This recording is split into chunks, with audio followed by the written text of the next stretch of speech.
Mental health is a very misunderstood topic due to the amount of stigma we have in the media. It is caused by a chemical imbalance in the brain. Such forms of mental illness include depression, anxiety, schizophrenia, insomnia, etc. In a lot of ways, physical health can affect mental health. That such being in a way where if you are not eating in a healthy lifestyle, or if your diet isn't consisting of a healthy standard diet and you start gaining weight, that can really affect your mental health, as your self-esteem may drop. Overall can affect your body image and how you perceive yourself as a human being. And this can really lead to some really dangerous eating disorders such as anorexia nervosa and bulimia, which are often really life-threatening.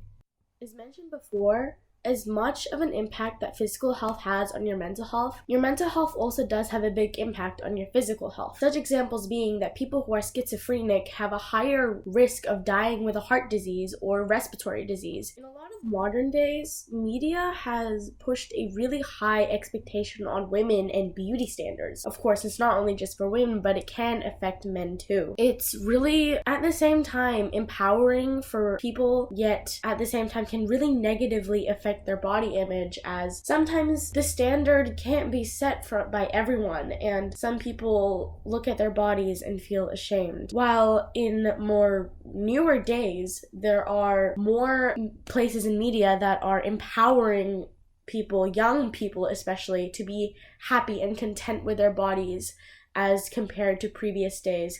And as I mentioned before, a lot of it is more just empowering people to be happy with their bodies, to be okay to feel this way, that they're not alone and that they don't need to change themselves. So contrary to popular belief, the media doesn't only negatively affect your body image, but considering our more modern times, it really can help push your body image and teach you how to love your body for how it is, and that you don't need to change anything with it. A lot of stigma is attached to mental illness as a topic, like such being that all people who are depressed have attention-seeking problems, or all people with anxiety are a mess, for example. And most of the time in these cases, they aren't true. A lot of people with depression just need help.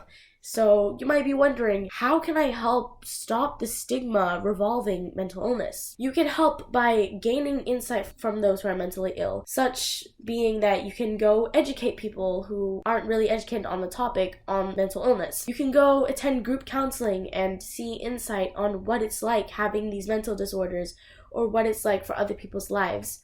And gaining this insight and telling this to the public, telling them that the stigma revolving around mental illness just is illogical, and that calling people with depression attention seekers, or people with anxiety a mess, calling people such names is just illogical, and you can really help stop the stigma revolving around it by just being educated and educating people. A really good way to cope with stress is by using this breathing technique, but it's not like any other breathing technique. It makes you breathe for 3 seconds, hold it for 2, and let it out for 6, making sure that you do counts on the way. It really helps relax your mind and let go of thoughts that really stress you out. Honestly, when it comes to exams, it really helps calm you down and allow you to focus. In conclusion, mental health has a lot to go with it. It needs a lot of treatment, a lot of help, and if you have a friend that's struggling, please offer to support them. They need all the support and love they can get, and try to understand their situation.